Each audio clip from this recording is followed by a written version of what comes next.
Hello friends, তোমরা সবাই কেমন আছো? আশা করি সবাই খুব ভালো আছো। আমিও খুব ভালো আছি। তো আমার আরও একটি নতুন ব্লগে তোমাদের অনেক অনেক অনেক ওয়েলকাম। তো দেখো, এখানে বেলুন ফোলানো চলছে আর আমি হব এখন রেডি। তো রেডি হব। তো দেখো, শাড়িটা পরা হয়ে গেছে, এবার চুল টুল আঁচড়ে সিঁদুর পরে রেডি হব। তো আজকে যাব একটা বিশেষ কাজে। আর এখানে দেখো, আমার বাবাও রেডি গেছে। তো সেটা হলো আমার বোনের ছেলেকে আনতে যাব। তো তারপর দেখো, এখানে আমাদের গাড়ি চলে এসেছে। আর প্রথমে ভাবলাম যে গাড়িতে দুটো বেলুন বেঁধে দিই, তারপর ভাবলাম যে যেতে যেতে তো ফেটেই যাবে। তো তার জন্য কতগুলো বেলুন নিয়ে নিলাম। আর এখানে দেখো, মাকে বেলুন আনতে বলেছি, মা কতগুলো বেলুন আনছে। তো তারপর দেখো, বেরিয়ে পড়লাম। আর মা ভেবেছিল যে আমি হয়তো ফোলানো বেলুনের কথা বলছি।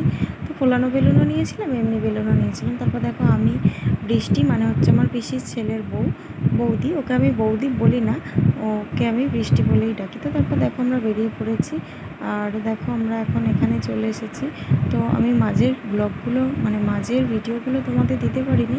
তো এখানে বোন রেডি হচ্ছে, বোনের জিনিসপত্র সব কিছু নিয়ে যাচ্ছে। বাবা বোনের জিনিসপত্রগুলো আগেই নিয়ে চলে গেছে গাড়ির কাছে। ওদের ওখানটা না, মানে বাড়ির সামনেটা জায়গা আছে, কিন্তু গাড়ি ব্যাক করার জায়গা নেই, যা গাড়ি ঘোরানো যাবে না জায়গাটা। তো বোন এখানে রেডি হচ্ছে আর এখানে বক বক করছে, তো হেসেই চলেছে, যাবে আনন্দ। আর ওই দেখো, কুচকু সোনা পাপা, ও আছে ওর ঠাকুমার কোলে।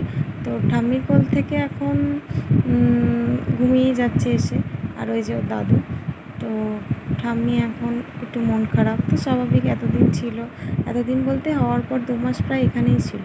এবার যাবে। আমার মায়ের একটু অসুস্থতার কারণেও এতদিন যায়নি। তো মা এখন একটু সুস্থ আছে। আর আমার বোনকেও আমরা এখন নিয়ে যাবো। দেখো, ওখানে নিয়ে যাচ্ছি, ওখানে একটা ঠাকুর মন্দির আছে, ওখানে নমস্কার করিয়ে তো তারপরে আমরা নিয়ে যাব।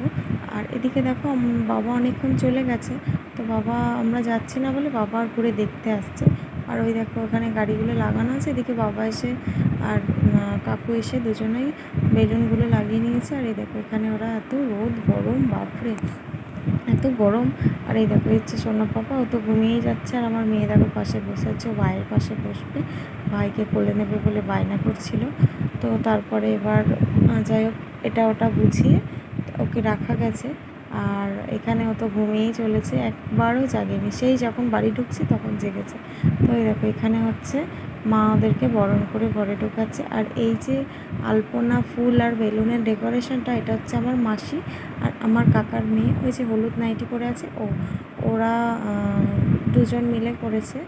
আর এই ডেকোরেশনটা তোমরা ভিডিও শেষে দেখতে পাবে। এখানে দেখো, তো ওদেরকে ওয়েলকাম করা হচ্ছে। আর এসে ওখানটা শুধু, মানে আমাদের মধ্যে নিয়ম আছে যে আগে মা বাচ্চাকে মাটিতে শুয়ে দেবে, তারপর কেউ একজন কোলে তুলে নেবে। হ্যাঁ। তো তারপরে ও ওখানে একটু শুয়েই কাঁদতে আরম্ভ করে দিয়েছে, মানে অনেক লোকজন। তো তারপর দেখো, পুরো ডেকোরেশনটা তোমাদের সঙ্গে শেয়ার করলাম, যেহেতু আমি ছিলাম না এখানে। তো বাড়ির গেট থেকে একদম পুরো ভিতর পর্যন্ত এইভাবে আলপনা দিয়ে, উঠোনটা আলপনা দিয়ে, আর ঘরের ভেতরটা ফুল বেলুন দিয়ে সাজানো হয়েছিল। তো তোমরা সবাই কমেন্ট করে জানিও যে আমার এই ব্লগটা তোমাদের কেমন লাগলো, বা এই ওয়েলকাম ডেকোরেশনটাও তোমাদের কেমন লাগলো। তো আমাদের বেবি বয়, তার জন্য বেবি বয় লেখা ছিল ওখানে। তো তোমরা সবাই সাথে থেকো, আমার চ্যানেলটাকে সাবস্ক্রাইব করো, আমার ফেসবুক পেজটাকে ফলো করো। তোমরা সবাই ভালো থেকো, সুস্থ থেকো, টাটা, বাই।